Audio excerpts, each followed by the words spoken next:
Este, senhores, é o menor estúdio do mundo. Aqui foi produzido o primeiro desenho animado brasileiro em longa-metragem. Coisa difícil, mas Deus é brasileiro. Vamos lá. Compõe-se o estúdio de 3 departamentos distintos. O de traço e pintura. O de câmera. E, finalmente, o mais importante, o de animação.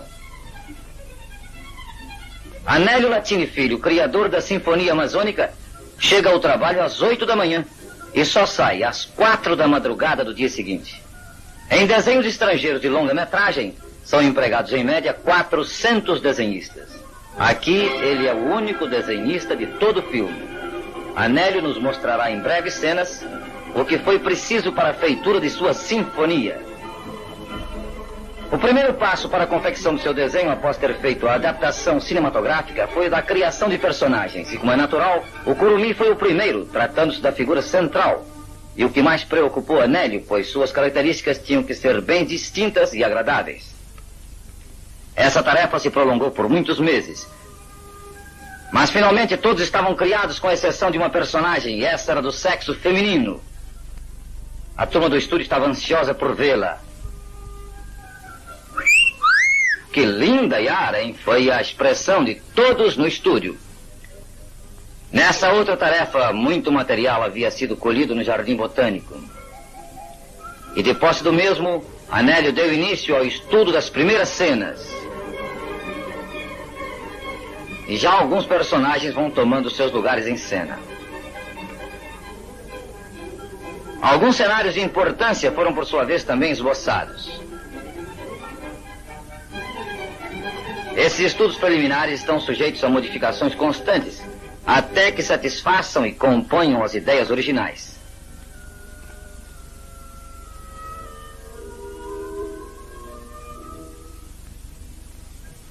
E para que não ocorram enganos, os croquis são pregados em tabuleiros na parede, formando um sketch de sequência.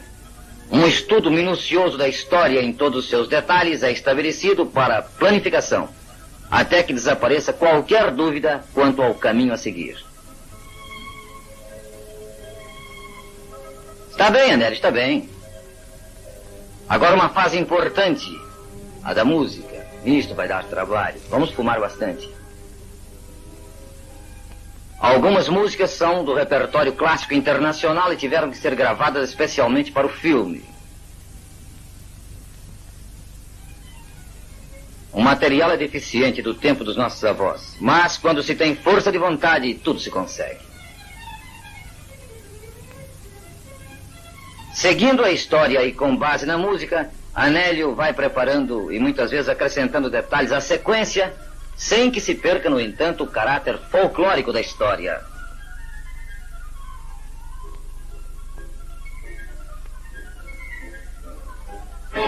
Novas músicas são trabalhadas no mesmo processo. Nos croquis principais, os compassos vão sendo anotados na margem em forma toda especial. Estes servirão de guia para a ação a se desenrolar.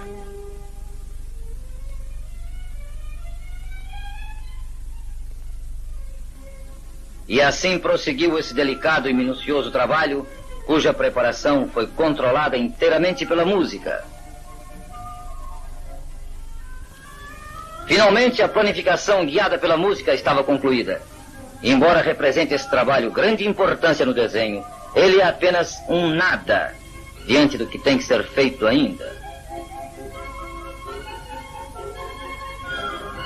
O que vemos agora são centenas de croquis que foram estudados em loco.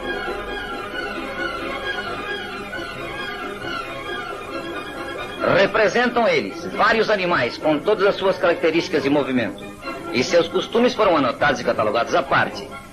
Todas essas informações são necessárias, diz Anélio, para que novos croquis sejam esboçados com absoluta segurança. Já agora as cenas são traçadas definitivamente pela planificação e seu trabalho regulado. Os gestos mais insignificantes não podem ser tratados com indiferença, como também o ângulo de vista da ação. No quadro de sketch, os croquis antigos são traçados de acordo com os novos para um exame final. E mais uma tarefa é concluída. Agora uma fase importantíssima da produção. a da sincronização. Os personagens devem se mover no andamento da música. E para tal, teve Anélio de inventar essas folhas de sincronismo de manejo complicadíssimo. Com base na partitura, os compassos com seus valores vão sendo lançados nas folhas. Os termos musicais são transformados em números. E como a velocidade do movimento da ação deve ajustar correta com o espaço musical, cada movimento do personagem vai sendo calculado juntamente com a correspondência na fase musical. E só depois de toda a música calculada é que Anélio pode entrar na animação. Essa turma vai se mexer daqui a pouco. Toda a turma de atores e atrizes do estúdio estava a postos, aguardando cada um o momento de entrar em cena. Agora a fase mais importante do desenho, a animação. As cenas vão sendo animadas, e só agora é que os personagens vão ganhando vida e movimento. Esta fase é que fará da película um triunfo ou um fracasso. Cada animação concluída é folheada para se verificar a naturalidade do movimento. E o trabalho prossegue, às vezes de maneira curiosa, como esta que vamos apreciar aqui.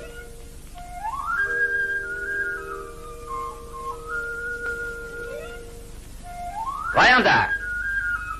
Já? Ainda não? Pronto.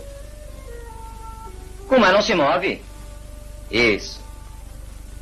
Retoque no desenho. Ótimo.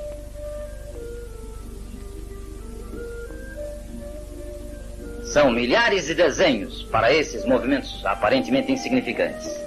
Os dias, meses, os anos vão passando e a tarefa prossegue, fazendo crescer sempre a quantidade de desenhos.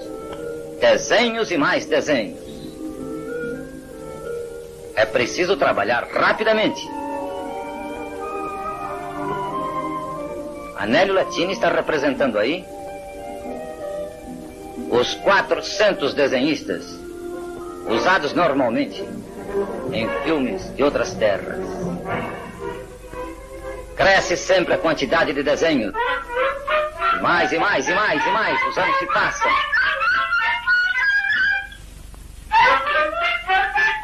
Estes foram os desenhos aproveitáveis na animação.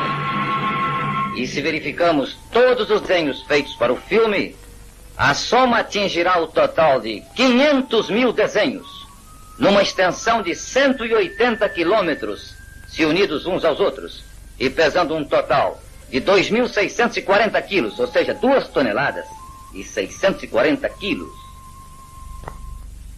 Agora, o filme está num dos seus estágios finais, a preparação dos cenários. Tarefa que requer muito gosto e poder criativo, cuja combinação de tons estudados de antemão deve ser aplicada com absoluta propriedade. Lindos desenhos amazônicos, centenas, milhares deles foram realizados. Este é um processo particular de Anélio, cujas tintas especiais, quando aplicadas e fotografadas, darão aos fundos um valor dimensional e de nuances reais. O número de cenários pintados para que se atendesse às necessidades da história subiu a um total de 500. Nessa penúltima fase, todos os desenhos de animação são novamente copiados com habilidade e firmeza para as lâminas de celuloide. E no estágio final, cada quadro do filme se compõe do fundo, da base da figura, do primeiro plano e finalmente da parte que se move. A lâmina de vidro desce e comprime os celuloides. Esse processo se repete sempre em cada quadrinho do filme. Agora, meus senhores, Anélio Latini vai assistir finalmente o resultado de todo o seu trabalho. E nós também aqui da sala de espetáculos.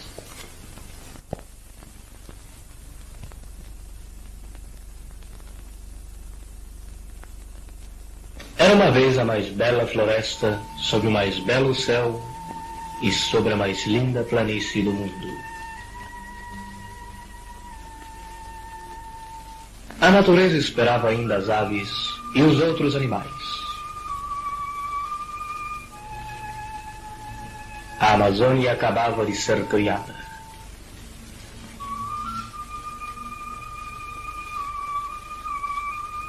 As lendas e os mitos povoam seu passado distante. Um mistério envolve todos os recantos da paisagem amazônica. E em cada árvore majestosa que se ergue silenciosa para o céu, há uma esperança de ninhos.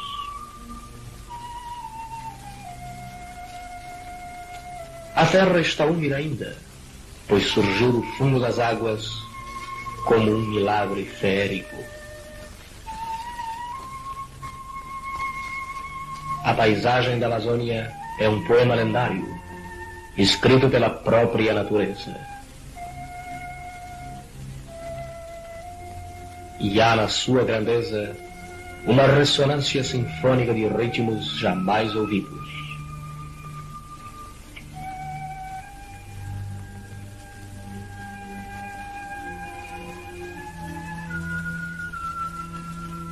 Sinfonia amazônica, sinfonia das lendas primevas, dos mitos remotos, dos mistérios indecifráveis e dos encantamentos inesquecíveis.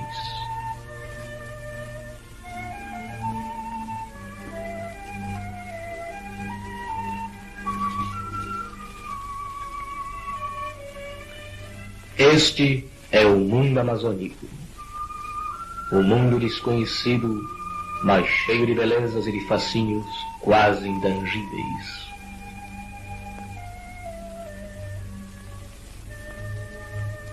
A Amazônia é a bela adormecida do lendário brasileiro, adormecida à beira do mais majestoso rio do universo. A própria paisagem já nos escraviza a lenda e ao temor das angústias primitivas.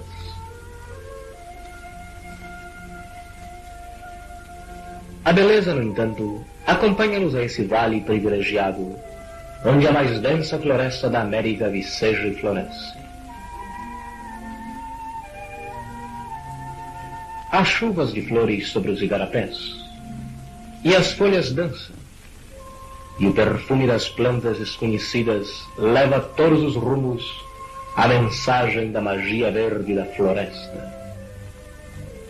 E há som, e há ritmo, e há cadência, e há harmonia estranha e grandiosa nessa paisagem.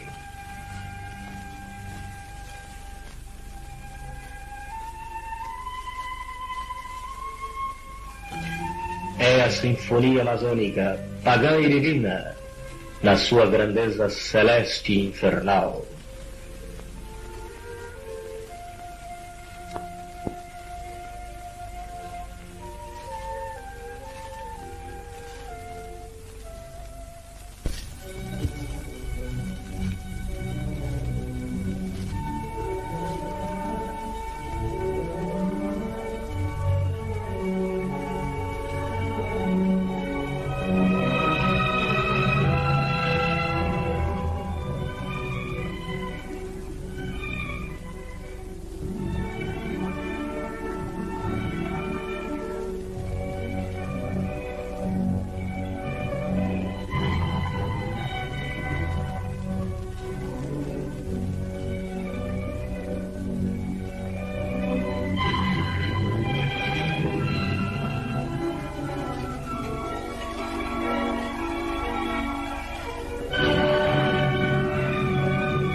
A noite estava dada numa noz de Tucumã, no fundo das águas revoltas do Palácio da Cobra Grande.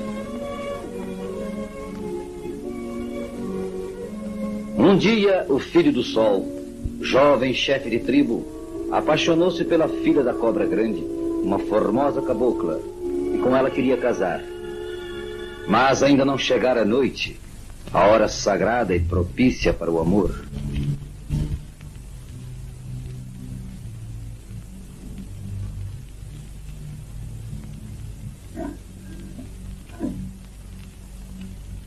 Ela reclama pela noite que não vem. Realmente há um escândalo de luz brilhando no céu e se refletindo nas águas paradas do Igarapé. É preciso mandar buscar a noite, que com sua sombra cariciosa envolverá os namorados felizes. A noite, entretanto, dizem que está guardada pela Cobra Grande em uma noz de Tucumã. O filho do Sol tinha 3 escravos fiéis e vai ordenar aos guerreiros que sigam para o Palácio das Águas e tragam de lá a desejada noite, guardada pela Cobra Grande, sua futura sogra.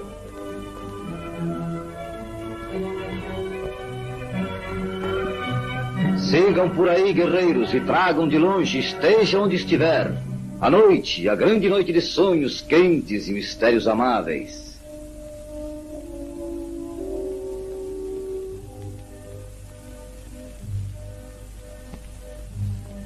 Por sobre o Igarapé que se espraia em braços longos pelo seio da floresta, com suas águas de chuvas retidas e estagnadas, desliza o impulso de remadas seguras, albados 3 guerreiros que em ação de comando seguem para trazer a noite ao filho do Sol. Pelas zonas ignotas e possivelmente perigosas. Cuidado, rapazes. Aí adiante, a 300 remadas mais além, há mistérios medonhos, guardando o Palácio das Águas onde mora a Cobra Grande. Viram? Esses são os pássaros sem forma. Somente suas almas angustiadas se agitam por aí desordenadamente, apavorando a selva.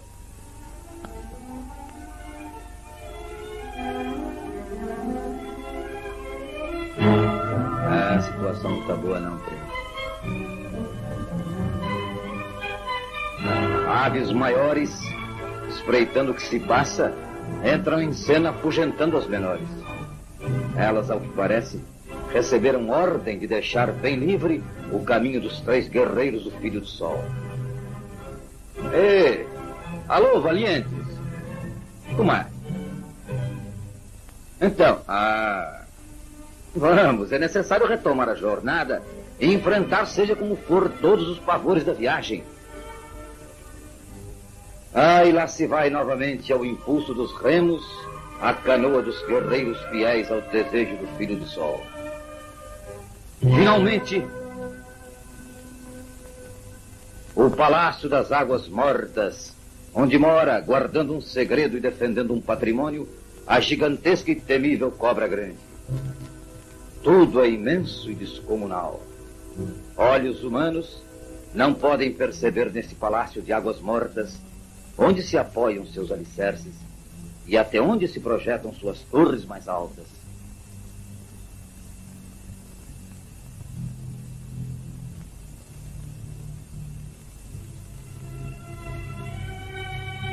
O mato aí faz medo, mas medo aí é mato.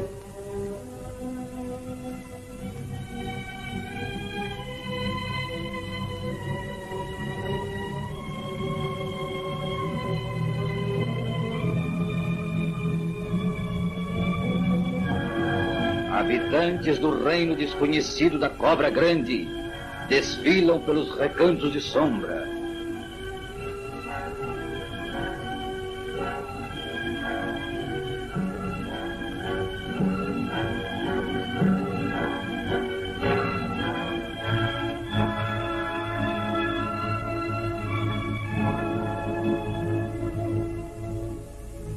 E eis que de repente agitam-se numa estranha ebulição as águas tranquilas do manso Igarapé. Na crista de cada onda cintila o mistério. Ela vem aí. De mergulho em mergulho aproxima-se a soberana daquele reino. A soberana cobra grande dos fundos mistérios das águas profundas.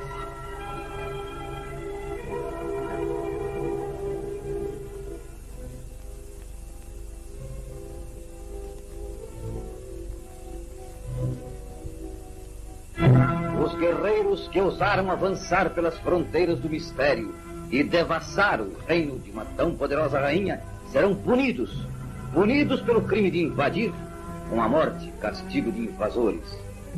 Ah, mas o medo é por vezes um grande diplomata. Eles medrosamente explicam: sua filha, excelentíssima senhora, ama o nosso chefe e é por ele eternamente amada. Os dois lhe pedem, excelentíssima senhora, que Vossa Excelência, Vossa Alteza, Vossa Majestade lhes mande a noite para o seu amor. Sabendo que dará felicidade para sua filha, a cobra grande mergulha para o fundo das águas, buscando lá embaixo a noz de Tucumã, e ressurge trazendo a maravilhosa semente. Maravilhosa? Maravilhosa. No entanto, parece uma noz igual às outras, vocês verão? Mas a cobra previne severamente: não abram esta noz de Tucumã. Se o fizerem, serão castigados sem piedade. E as coisas se transformarão. E as almas terão corpo. E o mundo será dividido em dois.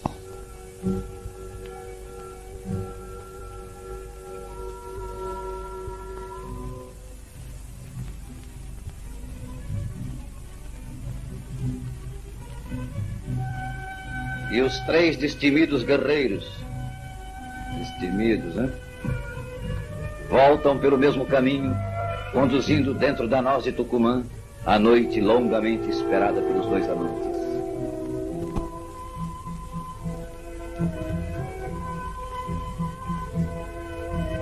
Mas será que dentro de uma coisinha tão pequena poderá haver complicações tão grandes? Cruz credo! Que vem a ser isso agora? Dizem que as mulheres são muito curiosas. Entretanto, certos pequenos guerreiros valentes gostam de imitar as mulheres nesse sentido. Que será? Como será? Que acontecerá? Bem?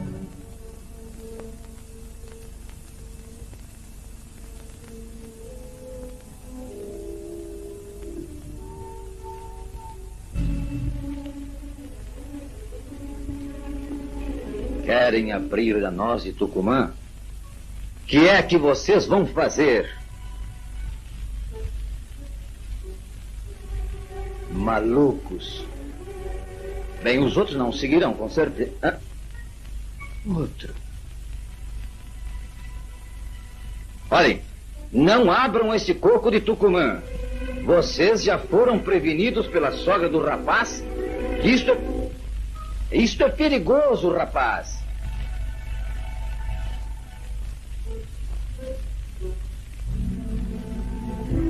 Lá estão eles, abrindo a noz de Tucumã, com certeza. Vamos ver de perto. O que está acontecendo? E eis que do fundo daquela pequena noz de Tucumã surge a noite de repente, recobrindo a canoa, o igarapé, as matas e o infinito com o mistério das sombras. E exatamente como prevenir a cobra grande, a noite libertada começa a transformar a face da terra e o aspecto das coisas e a forma das criaturas.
E assim nasceram a noite e seus mistérios. E assim nasceu a fauna da Amazônia. Nasceu assim também para os amantes o tépido aconchego da noite cheia de sombras.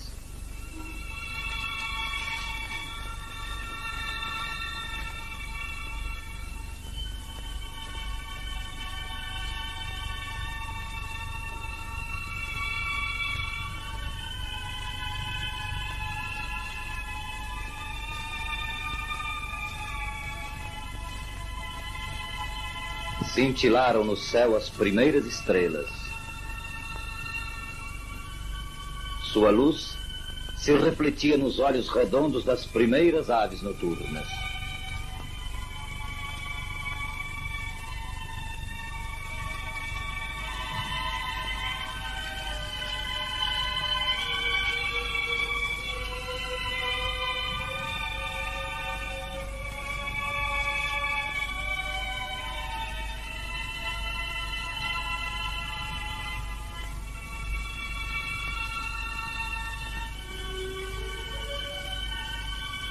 E então Jaci, a lua, cândida pérola do espaço, sobe ao céu pelo caminho infinito das estrelas. Segundo a lenda dos índios, que reflete uma verdade da ciência positiva, a luz da lua é uma esmola do sol, o rei do espaço, para que se iluminem à noite as veredas escuras da floresta.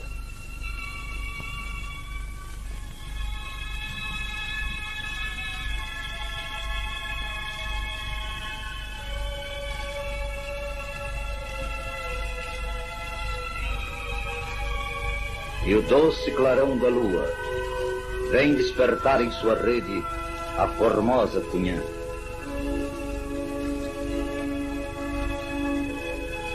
Ela sai em busca do bem-amado.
E surge na floresta o primeiro poeta apaixonado da lua. É o humilde Urutau, que todas as noites vem namorar Jaci, a noiva inatingível. E ela, indiferente às súplicas do Urutau, continua sonhando com seu grande e verdadeiro amor, o sol.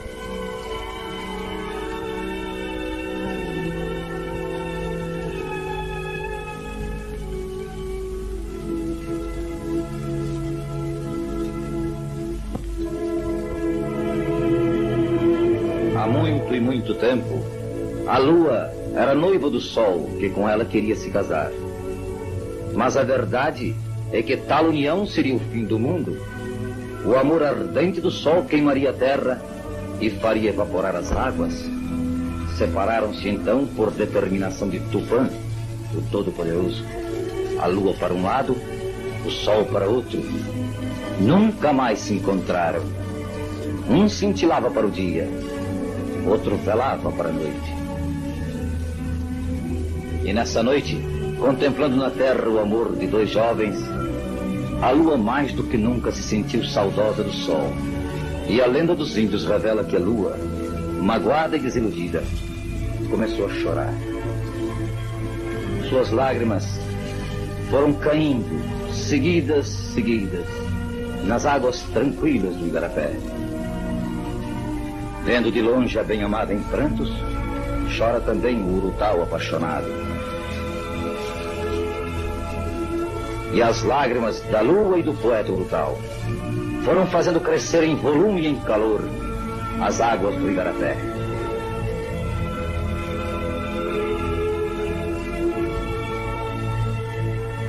E crescendo, crescendo, correm as lágrimas por entre as montanhas da Serra dos Andes e seguem, fugindo no rumo do mar.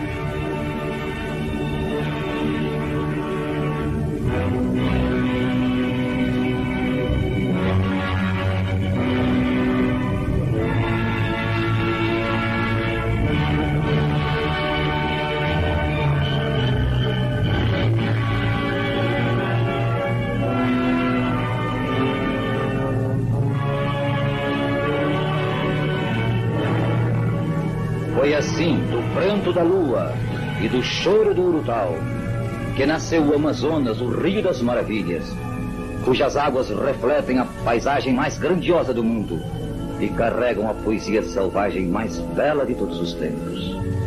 E nas margens do lago Espelho da Lua, as Amazonas guerreiras veneram Jaci, aquela que um dia foi noiva do sol.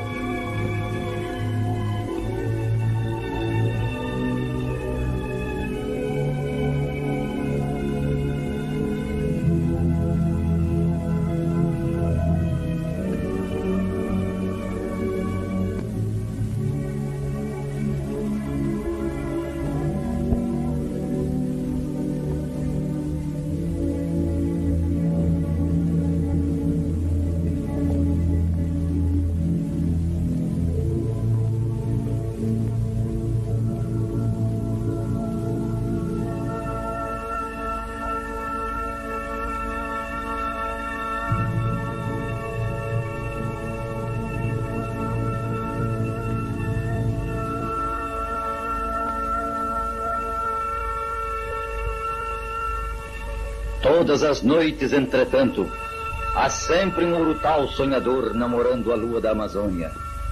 Há sempre um urutau desesperado, tentando um voo na direção do infinito, buscando alcançar Jaci, a namorada inatingível.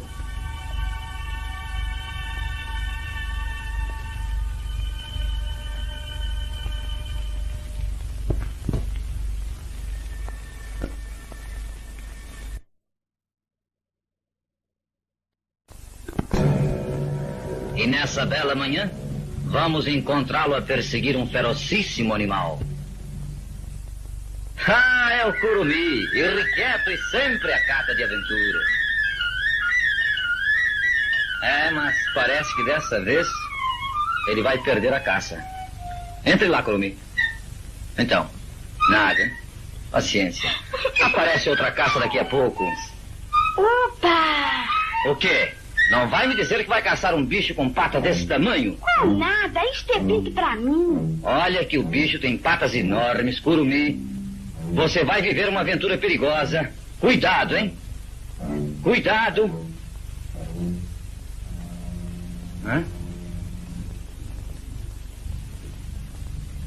Curumi! Fuja! Fuja depressa! Isso! Isso mesmo! Mas onde vai você com essa velocidade toda, rapaz? Vou ali!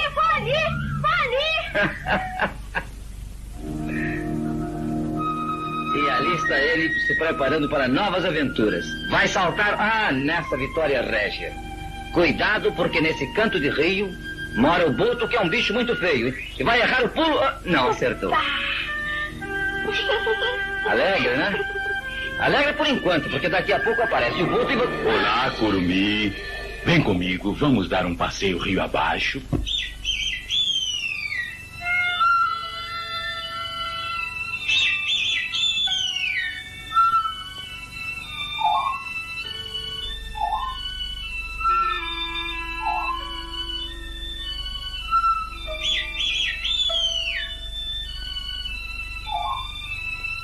Olhe, curumi, aí vem o jabu.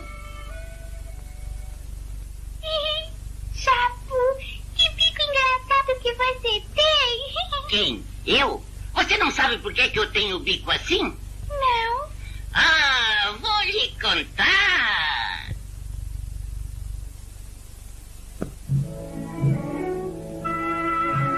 Antigamente não havia fogo na terra. Ah!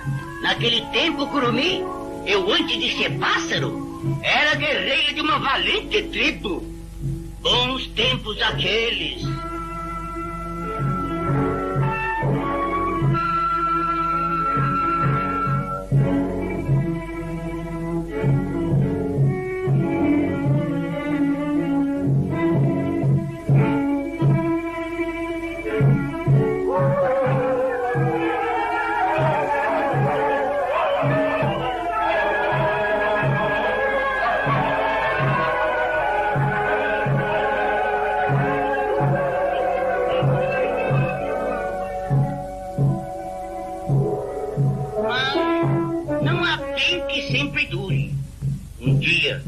O pajé reuniu a tribo e anunciou: Japu, nosso bravo guerreiro, vai roubar o fogo da cobra Boitatá, que está no céu. Quando vier a trovoada, eu partirei. Boitatá, Boitatá, Boitatá, Boitatá, Boitatá.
Roubei o fogo e entreguei ao pajé, mas fiquei com o rosto todo queimado. E naquela noite, o pajé convocou a tribo para a festa em homenagem ao fogo sagrado. Somente eu estava triste, muito triste. E quando Jaci nasceu grande no céu, a festa começou.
levando comigo a lembrança daquele dia.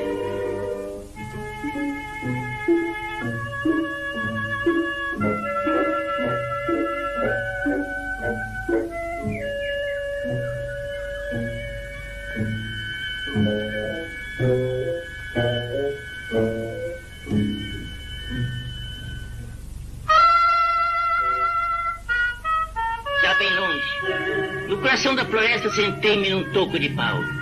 De repente senti qualquer coisa. Eu senti qualquer coisa. Tupã, o supremo Tupã, com pena de mim, tinha me transformado em pássaro.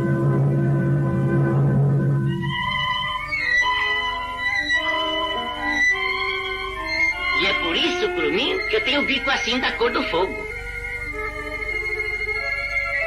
Mas eu estava feliz, muito feliz, e até arranjei casa e família. Bem, agora adeus, adeus, meus amigos, adeus, adeus, adeus, amigos, adeus, adeus.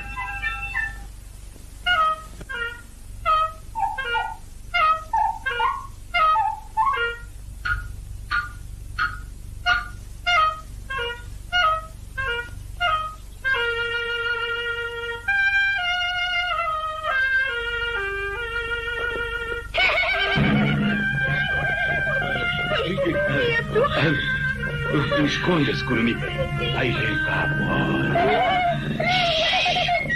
Ele é protetor da caça miúda. E se olhar pra nós, ficaremos azarentos pro resto da vida.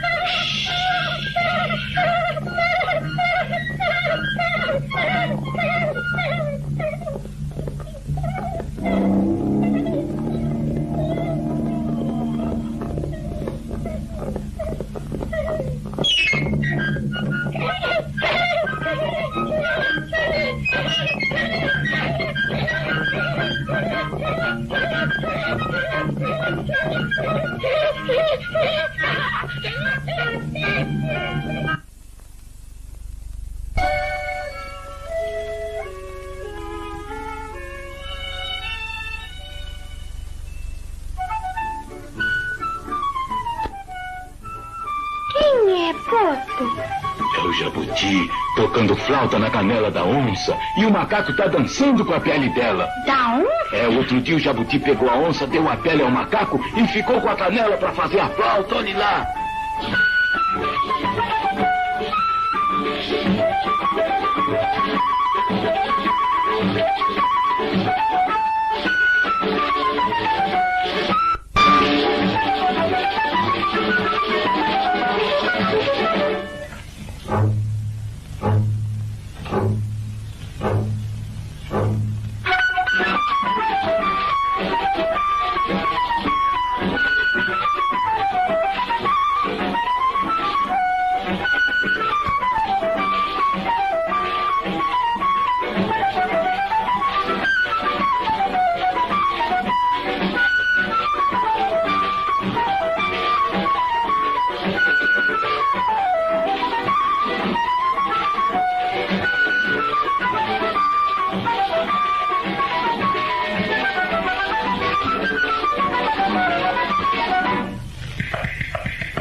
não pega nunca, menino. Jabuti é esperto como ele só.